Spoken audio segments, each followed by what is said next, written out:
Welcome to Jenny crime cuts.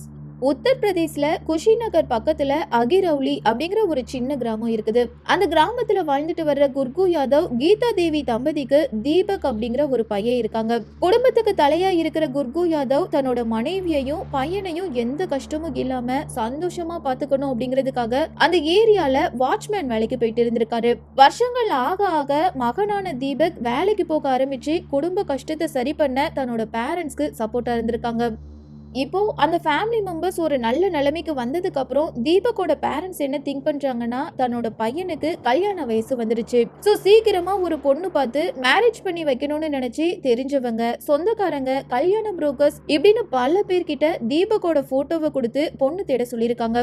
அவங்க நினைச்ச மாதிரியே தீபக்கோட அழகுக்கு ஏத்த மாதிரி அதே யூபியை சேர்ந்த குடியா அப்படிங்கிற பொண்ணை தன்னோட பையனுக்கு மேரேஜ் பண்ணி வச்சிருக்காங்க. இந்த மேரேஜுக்கு அப்புறம் புதுமண தம்பதி 2 பேரும் ஒருத்தருக்கு ஒருத்தர் அன்பா இருந்து அவங்களோட இல்லற வாழ்க்கைய சந்தோஷமா வாழ்ந்துட்டு வந்திருக்காங்க.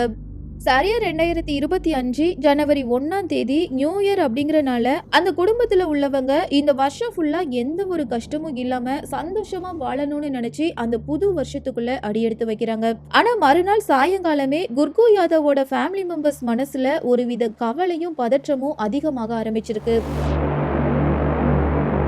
அதுக்கான காரணம் என்னன்னா, ஜனவரி 2ஆம் தேதி காலையில 11 மணிக்கு வீட்டை விட்டு வெளியில போன கீதா தேவி சாயங்காலம் ஆகியும் ரிட்டர்ன் வீட்டுக்கு வராம இருந்திருக்காங்க. இப்போ தான் மனைவி காணாம போன விஷயம் தெரிஞ்சதும் தன்னோட பையனோட தீபக்கு கூட்டிட்டு கீதா தேவிய பத்தி அந்த கிராமத்துல உள்ளவங்க கிட்ட விசாரிச்சுக்கிட்டே பல இடத்துல தேடி இருக்காரு. அதே சமயத்துல மருமகளான குடியாவும் அவங்களோட பங்குக்காக தன்னோட மாமியாரை பத்தி விசாரிச்சிருக்காங்க. இப்போ நேரம் ஆக ஆக அந்த பகுதியே இருட்டாக ஆரம்பிச்சிருக்கு. ஆனா 50 வயசான கீதா தேவி எங்க போனாங்க, இப்ப எங்க இருக்காங்க அப்படிங்கிற எந்த ஒரு டீடைலும் யாருக்கும் தெரியல. ஒருவேளை நடு சாமத்துல கூட கீதா தேவி வீட்டுக்கு வந்தாலும் வருவாங்கன்னு நினைச்சு வீட்டோட மெயின் டோரை கூட லாக் பண்ணாம வீட்டு வாசலையே பார்த்துட்டு இருந்திருக்காங்க. சரியா ஜனவரி 3ஆம் தேதி காலையில இனியும் வெயிட் பண்றனால எந்த யூஸும் இல்லைன்னு தெரிஞ்சுக்கிட்ட குர்கு யாதவ் ஸ்ட்ரெயிட்டா பக்கத்துல இருக்கிற போலீஸ் ஸ்டேஷனுக்கு போய், நேத்து காலையில வீட்டு விட்டு வெளியில போன என்னோட மனைவி இன்னும் வர வீட்டுக்கு வரவே இல்லைன்னு சொல்லி ஒரு கம்ப்ளைண்ட் ஃபைல் பண்றாங்க. கம்ப்ளைண்ட் வாங்கின போலீஸ் அடுத்த கட்ட நடவடிக்கையா அந்த நபர்கிட்ட, உங்க மனைவி வீட்டை விட்டு வெளியில போகும்போது தனியா போனாங்களா இல்ல யாரையாவது கூட்டிட்டு போனாங்களான்னு கேக்குறாங்க. அதுக்கு குர்கு யாதவ் என்ன சொல்றாங்கன்னா, சம்பவம் அன்னைக்கு காலையில 11 மணி போல என் வீட்டு வாசல் ஒரு நபர் பைக்ல வெயிட் பண்ணிட்டு இருந்தான். அந்த டைம்ல வீட்ல இருந்து என்னோட மனைவி அவசரமா கிளம்பி அந்த பைக்ல ஏறினான். நான் என் மனைவி கிட்ட பைக்ல இருக்கிற அந்த நபர் யாரு, எதுக்காக அவன் கூட பைக்ல போறேன்னு கேட்டதுக்கு அவ எந்த ஒரு பதிலும் சொல்லாம கிளம்பிட்டான். நானும் என்னோட மனைவி வீட்டுக்கு வந்ததுக்கு அப்புறம் அந்த நபரை பத்தி விசாரிக்கலான்னு நினைச்சேன். ஆனா இப்ப வரை என்னோட மனைவி வீட்டுக்கு வரவே இல்ல. பைக்ல வந்து அந்த நபரை நான் இதுவரை எங்கேயும் பார்த்தது இல்லைன்னு சொல்லியிருக்காங்க. இதை கேட்ட போலீஸ் கீதா தேவிய பைக்ல கூட்டிட்டு போன அந்த மர்ம நபர் யாருன்னு தெரிஞ்சுக்க அந்த ஏரியால எங்கேயாவது சிசிடிவி கேமரா இருக்குதான்னு பாக்குறாங்க. ஆனா அந்த குடும்பம் வாழ்றது ஒரு கிராமம் அப்படிங்கறனால அந்த பகுதியில எந்த ஒரு சிசிடிவி கேமராவும் இல்லாம இருந்திருக்கு. பைக்ல வந்த அந்த மர்ம நபர் யாருன்னு தெரிஞ்சா மட்டும்தான் காணாம போன கீதா தேவியை கண்டுபிடிக்க முடியும்னு நினைச்ச போலீஸ்க்கு அடுத்த நாள் காலையில ஒரு அதிர்ச்சியான தகவல் தெரிய வருது. அதாவது ஜனவரி 4ஆம் தேதி காலையில தீபக்கோட மனைவியான குடியா தான் வீட்டு பாத்ரூம்ல குளிக்க போயிருக்காங்க. இப்போ பக்கெட்ல உள்ள தண்ணி காலியானனால அந்த பாத்ரூம்ல இருந்த தண்ணி தொட்டியில இருந்து தண்ணி எடுக்கிறதுக்காக தொட்டி பக்கத்துல போயிருக்காங்க. அந்த டைம்ல அந்த தொட்டி க்ளோஸ்ல இருந்திருக்கு. இப்போ அந்த தொட்டியை ஓபன் பண்ண குடியாவோட ஹார்ட் பீட்டை வேகமா துடிக்க வைக்கிற மாதிரி அதுக்குள்ள ஒரு மனித கை தெரிஞ்சிருக்கு. அதை பார்த்த அடுத்த செகண்டே உடம்பெல்லாம் வேத்து போய் பயத்துல கத்த ஆரம்பிச்ச குடியாவோட சத்தம் கேட்டு அந்த வீட்டுக்கு வந்த நெய்பர்ஸ் தண்ணி தொட்டிய ஃபுல்லா ஓபன் பண்ணி பார்க்கும்போது அதுக்குள்ள காணாம போன கீதா தேவி சடலமா இருந்திருக்காங்க. இப்போ இந்த மிஸ்ஸிங் கேஸ் மர்டர் கேஸா மாறினதும் டிஎஸ்பி சந்தோஷ் சர்மா தலைமையில 3 தனிப்படையை அமைச்சு இன்வெஸ்டிகேஷனை ஸ்டார்ட் பண்றாங்க. போலீஸோட ஒரு டீம் கீதா தேவிய பைக்ல கூட்டிட்டு போன அந்த நபர் யாருன்னு தேடி இருக்காங்க. இன்னும் 2 டீம் கீதா தேவியோட ஃபேமிலி மெம்பர்ஸ கஸ்டடியில எடுத்து அவங்க கிட்ட இன்வெஸ்டிகேட் பண்ணிருக்காங்க. குறிப்பா கீதா தேவியோட இறந்த உடல் அவங்க வீட்டு பாத்ரூம்ல தான் இருந்திருக்கு. சோ இந்த மரணத்துல கீதாவோட குடும்பத்துல உள்ளவங்களுக்கு ஏதாவது தொடர்பு இருக்குமான்னு தெரிஞ்சுக்க கீதாவோட ஹஸ்பண்ட் உட்பட மகன் இப்படின்னு இவங்க 3 பேரையும் தனித்தனி ரூம்ல உட்கார வச்சு விசாரிக்கும் போது 3 பேருமே வேற வேற தகவல்களை சொல்லியிருக்காங்க. இறுதியா விசாரணையோட தீவிரத்தை தாக்குப்பிடிக்க முடியாத மருமகளான குடியா சம்பவம் அன்னைக்கு தன்னோட மாமியாருக்கு என்ன நடந்தது அப்படிங்கிற எல்லா உண்மையையும் ஒண்ணு ஒண்ணா சொல்லியிருக்கா. நான் ஆல்ரெடி சொன்ன மாதிரி தீபக் தன்னோட மனைவியான குடியா கூட சந்தோஷமா தான் வாழ்ந்திருக்காரு. தீபக் வேலைக்கு போனதுக்கு அப்புறமா மருமகளான குடியா வீட்டுல இருக்கிற எல்லா வேலையையும் பார்த்துட்டு தன்னோட ரூம்ல ரெஸ்ட் எடுக்கிறத வழக்கமா வச்சிருந்திருக்காங்க.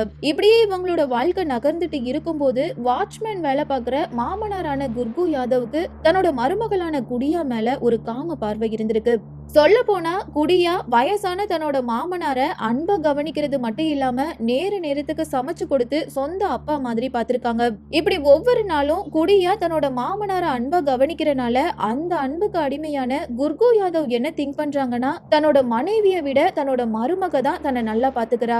சோ நாமளும் தன்னோட மருமகளை நல்லா பாத்துக்கணும்னு நினைச்சு ஆரம்பத்துல குடியா கிட்ட அன்பா பேசியிருக்காரு. ஆனா நாட்கள் ஆக ஆக அந்த அன்பு காம போதையா மாறி குடியாவை தனக்கே சொந்தமாக்க நினைச்சு தன்னோட அந்த ஆசைய தன்னோட மருமக கிட்ட சொல்லியிருக்காரு. ஸ்டார்டிங்ல குடியா என்ன சொல்லியிருக்காங்கன்னா, நீங்க எனக்கு அப்பா மாதிரி, சோ என்னால இந்த தப்பு பண்ண முடியாது, எனக்கு உங்க மேல அன்பு இருக்கிறது உண்மைதான், ஆனா அந்த அன்பு கொச்சப்படுத்துற மாதிரி இனிமே என்கிட்ட இந்த மாதிரி பேசாதீங்கன்னு சொல்லியிருக்காங்க.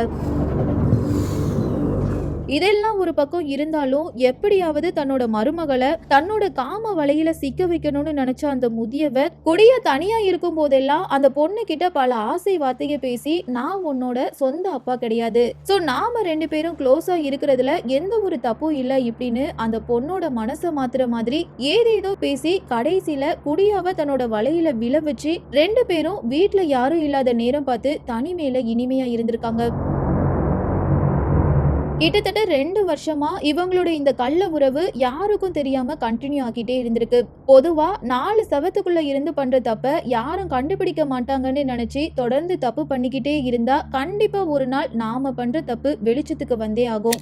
அதே மாதிரிதான் சரியா 2025 ஜனவரி 2ஆம் தேதி காலையில தீபக் வேலைக்கு போனதுக்கு அப்புறமா கீதா தேவியும் தன்னோட வீட்டை விட்டு வெளியில போயிருக்காங்க. இந்த டைம்ல மாமனாரான குர்கு யாதவும் மருமகளான குடியாவும் மட்டும்தான் அந்த வீட்டுல தனியா இருந்திருக்காங்க. சோ கிடைச்ச இந்த நேரத்தை தனக்கு சாதகமா யூஸ் பண்ண நினைச்ச அந்த ரெண்டு பேரும் குடியா ரூம்ல வச்சு தப்பான ரிலேஷன்ஷிப்ல இருந்திருக்காங்க. கீதாவோட கெட்ட நேரமோ என்னமோ வெளியில போன கீதா திடீர்னு தன்னோட வீட்டுக்கு வந்து தன்னோட மருமகளை கூப்பிடுறாங்க. ஆனா அந்த டைம்ல வீட்டுல யாரும் இல்லாதத கவனிச்ச அந்த லேடி தன்னோட மருமக வீட்டை திறந்து வச்சுட்டு வெளியில எங்க போயிருப்பான்னு யோசிச்சுக்கிட்டே கீதாவோட ரூம் கதவை ஓபன் பண்றாங்க. இப்படி கதவை ஓபன் பண்ணின மறு நிமிஷமே அந்த ரூம்ல இருந்த தன்னோட மருமகளை பார்த்து பயங்கரமா ஷாக் ஆனது மட்டும் இல்லாம தான் மருமக பக்கத்துல இருந்த தன்னோட ஹஸ்பண்ட பார்த்து துடிச்சு போயிருக்காங்க. அடுத்ததா தப்பான ரிலேஷன்ஷிப்ல இருந்த அந்த ரெண்டு பேரையும் கையும் களவுமா பிடிச்ச கீதா ஃபர்ஸ்டா தன்னோட ஹஸ்பண்ட பார்த்து, பொண்ணு ஸ்தானத்துல இருக்கிற இவ கூட தப்பா இருக்க உனக்கு எப்படி மனசு வந்ததுன்னு சரமாரியா திட்டிருக்காங்க. அதே நேரத்துல மருமகளான கீதாவையும் நாக்க புடுங்குற மாதிரி 4 கேள்வியை கேட்டிருக்காங்க. இப்போ தப்பு பண்ணின அந்த ரெண்டு பேரும் கொஞ்சம் கூட பயமே இல்லாம கீதாவை பார்த்து, நடந்த இந்த விஷயத்த பத்தி நீ யார்கிட்டையும் மூச்சு விடக்கூடாது, அதையும் மீறி நீ மூச்சு விட்டினா உன்னோட மூச்சை நாங்க நிறுத்திடுவோம்னு மிரட்டியிருக்காங்க. இந்த மிரட்டலுக்கு அப்புறம் கீதாவுக்கு இன்னும் அதிகமா கோவம் வந்திருக்கு. பண்றதையும் பண்ணிட்டு எவ்வளவு திமிரா என்னையவே மிரட்டுறீங்க, சோ கண்டிப்பா இந்த அசிங்கத்தை பத்தி வேலை முடிஞ்சு வீட்டுக்கு வர தன்னோட பையன் கிட்ட சொல்லுவேன், இது மட்டும் இல்லாம உங்களோட இந்த லட்சணத்தை அக்கம் பக்கத்துல உள்ளவங்க கிட்ட சொல்லி உங்களை அசிங்கப்படுத்தாம விடமாட்டேன்னு அவங்களும் பதிலுக்கு மிரட்டியிருக்காங்க. இந்த வார்த்தையை கேட்டதும் மாமனார் மருமகள் இவங்க ரெண்டு பேரும் பயந்து போய், நடந்த இந்த விஷயம் மட்டும் வெளியில தெரிஞ்சா தெருவுல தலை காட்ட முடியாது, இதோட சேர்த்து நாம ரெண்டு பேரும் இனிமே க்ளோஸா இருக்கவே முடியாது, சோ தன்னோட சந்தோஷத்துக்கு முட்டுக்கட்டையா இருக்கிற கீதாவை கொலை பண்றதுதான் ஒரே வழின்னு அந்த இடத்துலயே பிளான் பண்றாங்க.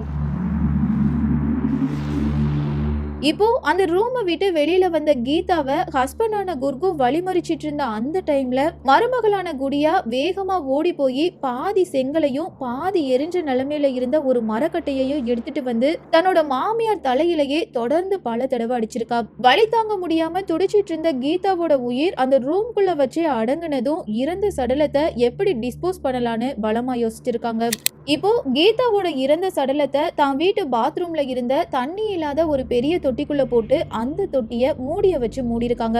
அடுத்ததா இந்த கேஸ தசை திருப்புறதுக்காக வேலை முடிஞ்சு ஈவினிங் வீட்டுக்கு வந்த தன்னோட பையன் கிட்ட, உங்க அம்மா காலையில 11 மணிக்கு ஒரு பையனோட பைக்ல ஏறி போனா, நானும் அவளை போக வேணான்னு எவ்வளவோ தடுத்து பார்த்தேன், ஆனா அவ கடைசி வர என் பேச்ச கேட்கவே இல்லைன்னு பொய்யா ஒரு கதையை சொல்லியிருக்காரு. சோ போலீஸோட எல்லா கவனமும் பைக்ல வந்து அந்த நபரை கண்டுபிடிக்கிறதுல தான் இருந்திருக்கு. இப்போ கீதா இறந்து போய் ஒரு நாளைக்கு மேல ஆனதும் பாடி அழுகி ஸ்மெல் வர்றதுக்குள்ள நாமளே சடலம் பாத்ரூம்ல இருக்கிறதா சொல்லி பைக்ல வந்து அந்த பையன் மேல பழிய தூக்கி போட்டுடலான்னு நினைச்சுதான் குடியா பாத்ரூம்ல இருந்த தான் மாமியாரோட சடலத்தை பார்த்து பயந்த மாதிரி நாடகம் ஆடி இருக்கா. இந்த கொலை நடந்த 5 நாளைக்கு அப்புறம், அதாவது 2025 ஜனவரி 7ஆம் தேதி மாமனாரான குர்கு யாதவையும் மருமகளான குடியாவையும் அரெஸ்ட் பண்ணின போலீஸ் அவங்களுக்கு எதிரா கொலைக்கு யூஸ் பண்ணின பாதி செங்கல், பாதி எரிஞ்ச மரக்கட்டை, ரத்தமா இருந்த ஸ்வெட்டர் இப்படின்னு இன்னும் சில பொருட்களை எவிடன்ஸா கலெக்ட் பண்ணிருக்காங்க. இந்த கொலை இப்போ ரீசனா நடந்தனால இந்த கேஸோட விசாரணை தொடர்ந்து கோர்ட்ல நடந்துட்டு தான் இருக்குது. மருமகள் அப்படிங்கிறது இன்னொரு மகளுக்கு சமம். ஆனா அந்த மக ஸ்தானத்துல இருக்கிற மருமகளையே வாட்ச்மேனான குர்கு தன்னோட காம போதைக்கு இரையாக்கி இருக்காரு. தன்னோட மாமனார் தான் புத்தி இல்லாம தப்பு பண்றாரு அப்படின்னா அவரோட அந்த தப்புக்கு ஆதரவு கொடுத்து அப்பா ஸ்தானத்துல இருக்கிற தன்னோட மாமனார் கூடவே க்ளோஸா இருந்த குடியாவோட செயலை பத்தி என்ன சொல்றதுனே தெரியல. இந்த கேஸ பொறுத்தவரை பாதிக்கப்பட்டது இறந்து போன கீதா தேவியும் உண்மை என்னன்னு தெரிஞ்சுக்கிட்ட அவங்களோட பையனான தீபக்கும் தான். சோ ஒவ்வொருத்தரும் தப்பான ரிலேஷன்ஷிப்குள்ள போகாம உங்களை நம்பி மேரேஜ் பண்ணின உங்களோட வாழ்க்கை துணைக்கு மட்டும் உண்மையா இருங்க. இந்த கேஸ பத்தி நீங்க என்ன சொல்ல விரும்புறீங்க அப்படிங்கிற உங்களோட கருத்துக்களை மறக்காம கமெண்ட்ல பதிவு பண்ணுங்க. அப்படியே இதுவரை வீடியோக்கு லைக் பண்ணாதவங்க மறக்காம வீடியோக்கு லைக் பண்ணி சப்ஸ்கிரைப் பண்ணுங்க. இதே மாதிரி இன்னொரு கிரைம் கட்ஸோட வேறொரு வீடியோல உங்களை சந்திக்கிறேன்.